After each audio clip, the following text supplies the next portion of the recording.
Welcome to Discover Startups, a show that shines a light on early-stage founders and the ideas behind the businesses they're building.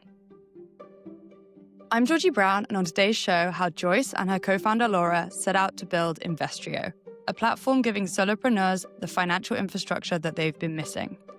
For most of us, a salaried job comes with built-in scaffolding: payroll, taxes, retirement plans, even healthcare. But when you strike out on your own, all of that disappears. Suddenly you're juggling receipts, spreadsheets, and confusing software that was never designed for a one-person business. Joyce and Laura saw this struggle up close and decided to fix it. With Investrio, they're building AI-powered bookkeeping and expanding to tax tools, capital access, and more, all tailored for solo founders, freelancers, and creatives. Joyce, thank you so much for joining me on the show. Hi, Georgie. Thank you for having me. It's so great to have you here. For the people that don't know you and that are meeting you for the first time, could you maybe introduce yourself and tell us a little bit more about what Investrio is all about? I think you nailed it on your intro. There is a huge movement into entrepreneurship in the United States and even globally, I think, with the shift in AI. And we're seeing firsthand more often than ever, people are building businesses on their own. They're using AI tools, they're scaling, they're growing, which is super exciting.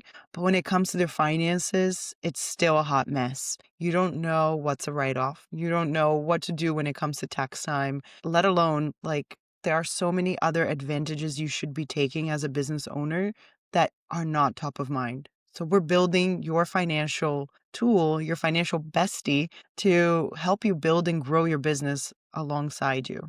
And you and Laura, how did you guys meet? Where did that conversation go from working together to starting a business together? It's a funny story, but we met on Tinder for co-founders, and that is the YC co-founder matching platform. So if anyone out there is looking for a co-founder to build a tech platform, that's the place to go. At the time, Laura was living in London. She was in venture capital, and I was in New York City. I was working at a startup that was recently acquired that I helped grow. And I had this crazy idea, and I had already been working on it for a little bit. And Laura was super passionate about the mission, super passionate about what I was building. And she messaged me, and eventually we met in person. She flew to the US. We met, we hung out. We saw that there were so many different values that we brought to the table and so many different skills that we brought to the table. They were like, we have to explore this. And so we're a little bit crazy. We jumped all in 2 feet, quit our jobs. She moved to the US and we started building. And it's been so exciting ever since. Amazing. And you just mentioned that you were working in a startup that was recently acquired, and the idea kind of came to you when you were working there. What was that sort of observation or that moment of realization that sparked the idea for Investrio? Yeah. So my career started in finance. I was a trader at Goldman. I worked in fixed income trading. It was super exciting. I saw ways to automate it and then joined a startup that was automating trading. And so we were building trading algorithms for fixed income trading. That company, I joined it as a salesperson, left it as the global head of marketing, grew it to acquisition by a huge European exchange. And while I was there, I learned the skills of how to grow a startup. I learned the skills of how to acquire customers, how to build product really fast, how to iterate really fast. But on the side, there was always something missing, that purpose, that mission to do something that I was super passionate about. So I started a business on the side. I became a financial coach. And in becoming a financial coach, I helped hundreds of people get out of credit card debt. And in fact, that's the first version of Investrio was all about. And when Laura and I met, we were building that first version, that first AI-powered tool. And long story short, and we can get into it later, that didn't work out. But what did work out was the learnings from iterating, from talking to users, from seeing that our tool was necessary. And then eventually from meeting the final user, which is the solopreneur today. But it all came from iterating, testing, failing, and pivoting. How did you realize it was the solopreneurs that you needed to help and not maybe the people that were looking to start larger scale businesses? So we started with the solopreneur, and there's so many ways for us to scale from here. But the solopreneur is a super special niche, one, because I was one of them. Personally, Laura also was one of them. She had a fashion brand in the UK. She had made a cactus leather handbag, and she was selling at all the major retailers. Also, our third person, which we don't talk much about him, but he is really a superstar on our team. Sean, he's a full stack engineer, and he was also a solopreneur. And so the three of us were all solopreneurs, first of all, encountering this issue firsthand. And second of all, from the clients that I had serviced and from the ones that immediately stood out from helping them get out of credit card debt, there was that clear pattern of they are self-employed. They are entrepreneurs. They have one or two freelancers they work with, but mainly they are solopreneurs. And so we started putting two and two together, and data doesn't lie. And so we realized, wow, that is our starting point. It is a solopreneur. Let's build for them, because if we build a really good product for them, we're solving the issue of 42 million Americans. Yeah, it's a huge market. And I think it's something that, I myself have gone from working full time to working for myself. And it's definitely a big jump going from that consistent income to the where's it coming from next and all of the other hurdles that you have to deal with. But for people that aren't as familiar, could you maybe talk us through what happens when people leave that salary job and the first financial challenges that they often run into? Let's say I quit my job today, I became a professional podcaster, and we're now having revenue from affiliate marketing or from advertisers. And we're constantly looking for new ways to get clients and looking for new ways of revenue. What you don't think about originally is, what are my costs? What is my burn? How much does it even cost to create this episode today, right? And those are the numbers that you really need to know as a business owner, because when you want to add fuel to the fire, you want to add logs to the burn, you're going to want to know exactly where to put that money in. And as you and I know, sometimes it's not just advertising. Sometimes it's an extra pair of hands. Sometimes it's, a different platform that supports you. And so by creating a software, which today is bookkeeping and accounting, by creating that software that gives you that idea up front, you know exactly where to turn knobs, what to turn up, what to turn down, what's working, what's not, what's creating revenue. And so that's part of it. And aside from that, in the US, as you mentioned, it's super manual. I have to tell the IRS exactly where I made money and exactly where I spent it for them to give me a final number at the end of the year that I must pay a tax, or at the end of the quarter. And so we're trying to also create clear guidelines for the solopreneur, for this new economy that's continuously growing, so that they go into it with more ease. There is this feeling of panic today. There is this feeling of exhaustion of not knowing. And the more we can create this roadmap, this guideline, the better it is for the solopreneur. And the more inclined to become a solopreneur other will also feel to be. So it's a big transition to leave a salary job, a W-2 in the US, to go into entrepreneurship. But if there is a roadmap, if there is a guideline, if there is that support, it makes it easier. You feel like, wow, I'm so supported in this journey. I can make it as an entrepreneur. What I think is so beautiful about your product as well is that most people, when they start a business of their own, they're not starting a business that they can spend hours and hours a week in a spreadsheet. They start a business because they're passionate about something and that's what they want to focus on. And I think you've touched on it a couple of times, but it's so great that your product has this ability to be that sidekick or that business bestie to deal with all the financial stuff and be that digital CFO for you so that you can focus on the things that you love. And I think it's just such a great piece of software that's been developed for people to really embrace the passion and enjoy being a business owner instead of feeling overwhelmed by the stress of all of the admin. Percent. And we see it like we're helping people access capital because we have access to so many different ways, which today it's grants, SBA loans, and other products. But tomorrow could be so many other ways. We're helping them navigate their finances through the bookkeeping because that's a huge part of the data. And eventually we're helping them get the taxes done, which is a huge part. There is an enormous roadmap that we can get into, but that is the gist of it today. And we've built so much with a small, small team of 3 people. It's really impressive work from all of you guys. I guess there are obviously other accounting tools out there that people might be more familiar with. So the ones that come to mind for me are QuickBooks and Xero. I'm sure there's others that are more US centric.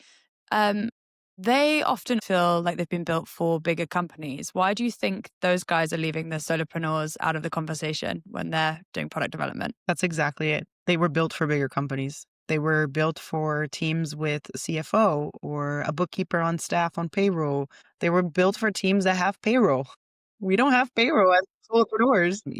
It's coming in and it's going out, and that's literally the magic of a solopreneur. So they were built for bigger teams, and they're, I think, retroactively now building for the solopreneur is what we're seeing. They're missing out this massive market. And I think even solopreneurs for a very long time was considered bad, or it was kind of a dirty word to be an entrepreneur of one. because how big of a company can you actually become? And it has become like, wow, you can build so much as a company of one with the technology that is evolving today. Why aren't we serving them better? And so that's the big realization I think these big companies are having. And also they're huge. QuickBooks is older than I am, not to put age to it, but like it's been around for a long time. It's not cool. It's built for finance dads. Sorry if you're listening and you're a finance dad, but like it is not built for like the next entrepreneur who is a content creator who is like, amassing her money through the internet. It's just different. So, yeah. And one question I did have that I think as someone so close to the problem you might be able to help us answer is, what do you see the most common mistake solopreneurs are making when it comes to their finances? But there's so many. I have data from thousands of people. So I see a lot of it and I'm super vocal about it because like my background has given me the opportunity and privilege of learning how to manage money efficiently. So my personal background after graduating college, I had a ton of credit card debt and student loan debt and I had to get out of it because I'm a first generation college graduate, immigrant to the United States, had to figure out my own money, had to become my own wealth manager because there isn't somebody like that in my family. So I became that finance bestie for so many people. And in doing that and reading all the books, like listening to all the podcasts, I've been able to grow my wealth through that momentum. All that to say, Investrio was started based out of that personal experience. And so when I see entrepreneurs going through it, I'm also talking to them. I'm like, hey, are you thinking about retirement? Are you thinking about putting some money away for the business? Are you thinking about your children? And so I'm always talking about it in a way of like, let's think about the financial planning that also goes along building a business, because a business in isolation is great. But if you don't have a plan around everything money related, that's a problem, right? So I'm always trying to bring it back to financial well-being of the customer, and building a product so centered on human experiences helps us create something better. And, as I mentioned, we have such a huge roadmap and we want to tackle it all.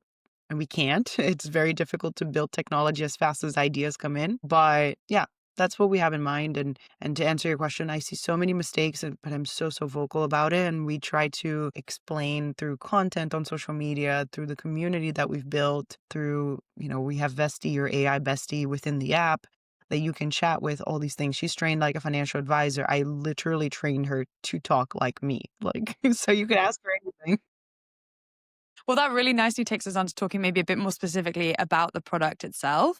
So, could you talk us in a bit more detail about how Investrio works today? I know you mentioned in the past it was to help people get out of credit card debt. Maybe we could touch on that a little bit, but it'd be great to understand, what the product does today, what the features are, and different ways people can use it. Yeah. So simply put, you come into Investrio, you pick two colors, a personal color and a business color, because that is the reality of a solopreneur, and you connect your accounts. So best practice is always to separate business and personal, but we know that is not always happening. So you can put in a business credit card that you might be splitting for now, that you eventually have plans to get out of. And we will take in 2 years of your data and we'll start to sort it. We'll start to clean up your books on the personal side and on the business side.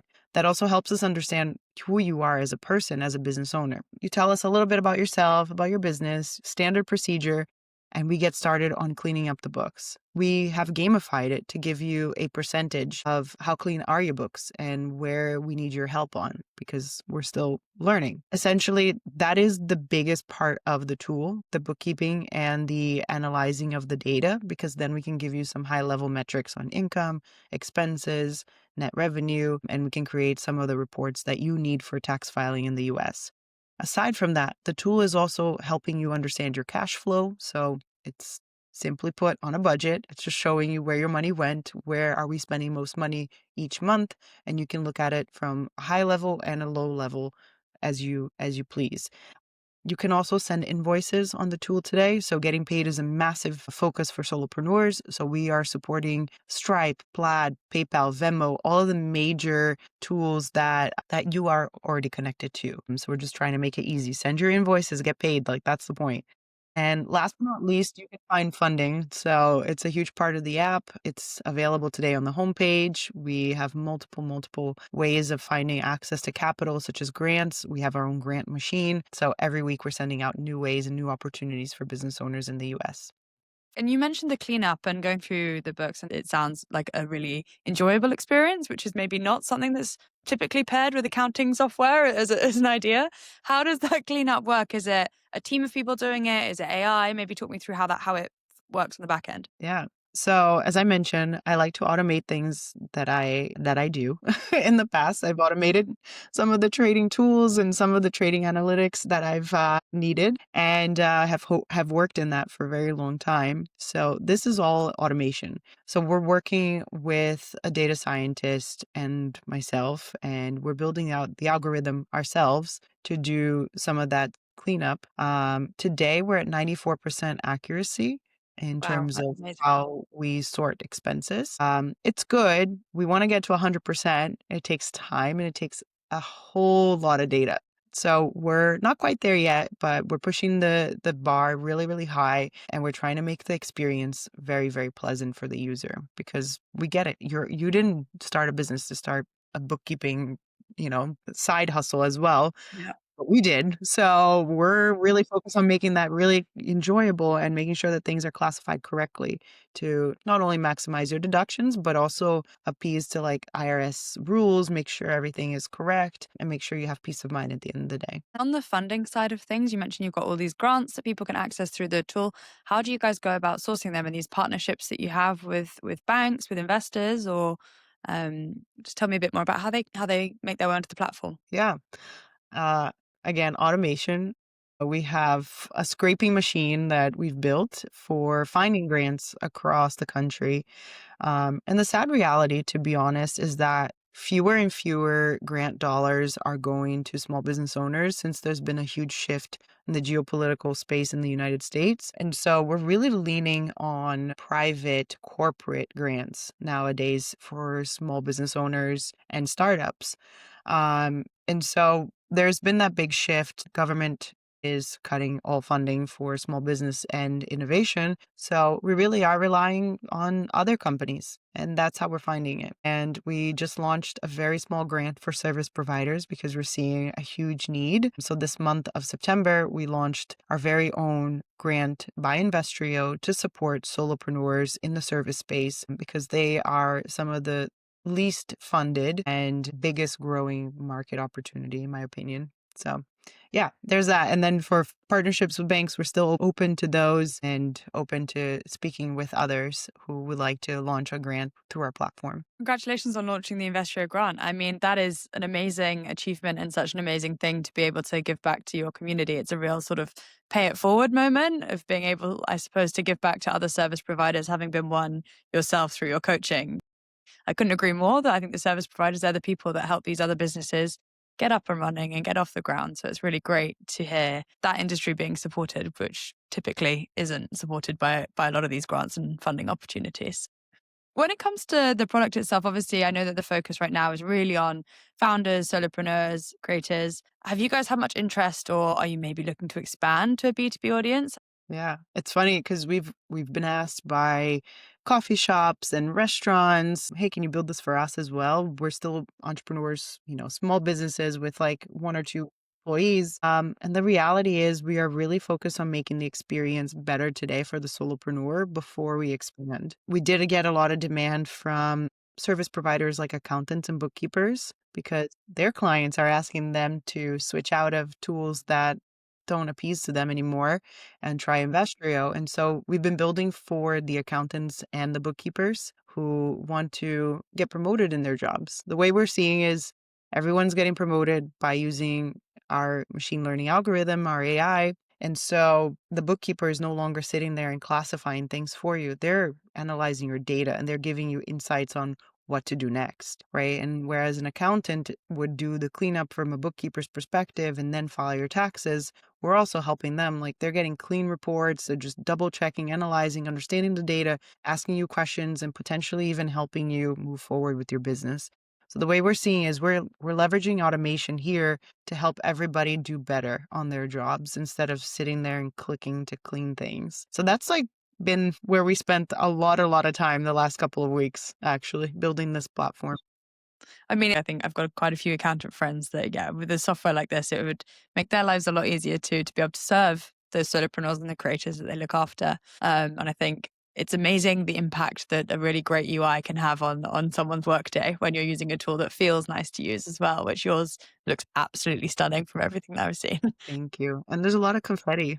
Confetti, great colors, great. It feels good to use. Like it's very rare. I think you log into banking software and it feels nice to use. For your guys' product, it looks great. It feels great. As we look forward in the next kind of 6 to 12 months, what features are you guys looking to launch? What can people look forward to getting involved in as Investrio continues to grow? Yeah, we're hyper focused, as I mentioned, on making that algorithm better and making sure that things are classified correctly to standard to the IRS rules. So that's a huge part of it, and making that building that as fast as we possibly can to support our growing users. I think the other thing that's a huge priority for us is continue to expand on the things that clients have asked us, which is funding. Everyone's asking about it, everybody's thinking about it. And so we're also top of mind, like how do we get more funding into the hands of people who really need it and building that into a scalable infrastructure. I think there's an opportunity here, and I'll share it. If anyone's building in it, I'd love to talk to you to underwrite some of these solopreneurs who are making 100K, right? We see them on our platform. How do you underwrite them for a mortgage using this data? How do you underwrite them for a car loan or for a small business loan using the data that we have? And so there's a lot of opportunity that we see. There's a lot of different ways we can go from here. It all comes down to what does the user need and how does this help them grow their small business? And so I really think it's about funding and making the experience even better. I mean, it sounds really important. And as you say, yeah, giving people the opportunities that when they're making the income, how do they get the same opportunities as people in regular work to live the life they want, to buy the house, to buy the car, and when they can clearly afford it? Exactly.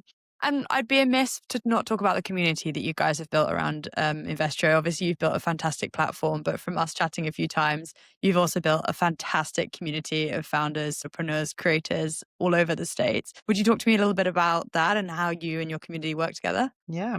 So our community happened a little bit by chance, but also by design. We experiment with a lot of ways to get to know our customers. And I would tell you, I know every single one that's using the platform today because I either get Amazing. on a phone call with them or I email them to the point where they're like, wow, finally I'll get to chat with you on Zoom because I will follow up.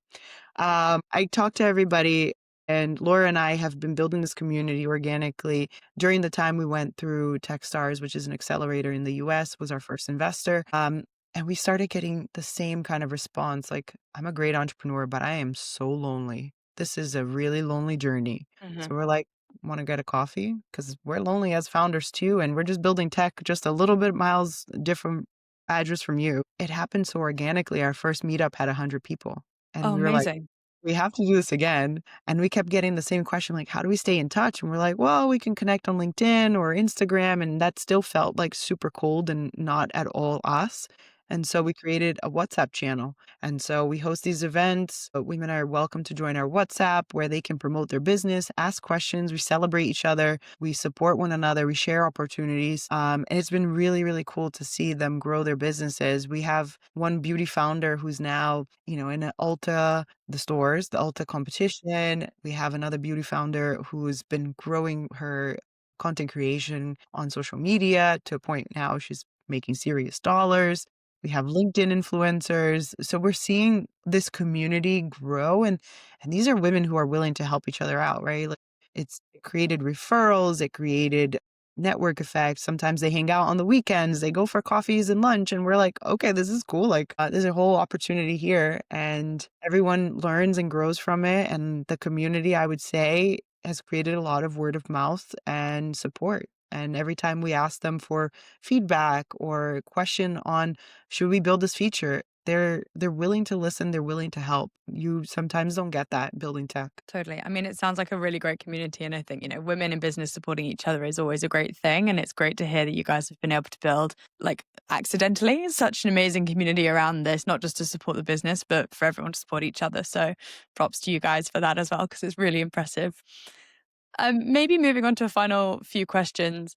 As a solopreneur yourself, before you founded Investrio, what's one piece of advice that you would pass on to someone that's just starting out as a solopreneur themselves? I treat everything like an experiment nowadays. And this is a framework that we learned from mentors, from Techstars. But I wish I had that, I guess, vocabulary as I was starting out as a solopreneur. Treat everything as an experiment. Nothing's failed. Nothing's going wrong. Everything is just being in test mode. Test everything. I think as a solopreneur, I really focused on trying to do one thing really, really well for a very long time, which was just my coaching and approaching that. But I could have tested many different audiences. I could have tested different platforms. I could have tested different products. So try to test a little bit every week. Try to test it and try to get a number around it. So if you treat everything like an experiment, did it go well? Did it go badly? What was the number, the data telling me? Then eventually you'll find something that you didn't know that you may have not tested before and helps you scale your business. Test, test, test. I couldn't agree anymore that I operate as a consultant outside of the podcast. And that's my main ethos, is to approach everything like a scientist and test away. So it's great to hear someone else saying the same thing, because I couldn't agree more. Well, thank you so much for taking us through the business and everything that Investrio does. I guess for anyone listening that's drowning in receipts or spreadsheets and they're in the States and they want to try Investrio, what's the best way for them to check you guys out? Yeah, so we're on the App Store today at Investrio. We're also a desktop platform. So if you'd like to try it, it's www.investrio, investrio.io. And you can buy it from the desktop from there. And where can people find you guys on socials? Yeah, so we're at investrio.io on IG and Threads. So those are our biggest channels right now. I'll make sure to link everything in the show notes so that everyone listening can access all of these links very easily and can find out more about you guys. And then I guess finally, so to pay it forward, one thing that we like to do on the show, because we believe that a rising tide lifts all ships, is ask everyone that we speak to about another startup that they think that we should be speaking to. So what's one startup that you are connected with or that you know of that you really admire and that you think we should feature next on the show, and why? Yeah, we went through an entire cohort, and one of the cool ones, I love them. They're a duo called Latte, Latte, and they provide mentorship to young college students, and they try to pair them with professionals outside of school. So they went through Techstars as well. They're New York based, fantastic founders. So would highly recommend you talk to them. Fantastic. Well, I will make sure to reach out to them and tell them that Joyce told me to get in touch. Thank you so much for the recommendation. Awesome. That's everything today. But Joyce, thank you so much for your time taking me through everything with Investrio, and I hope you have a fantastic day. Thank you so much, Georgie. No worries.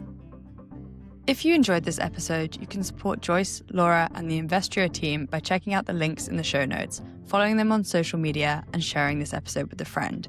And if you like what we're bringing you here from Discover Startups, I'd love if you could take a second to subscribe to the channel or sign up to our newsletter. That way, you'll be the first to know when a new episode drops. That's all for now, but I'll be back soon with another founder, another story, and another startup for you to discover. Have a great day.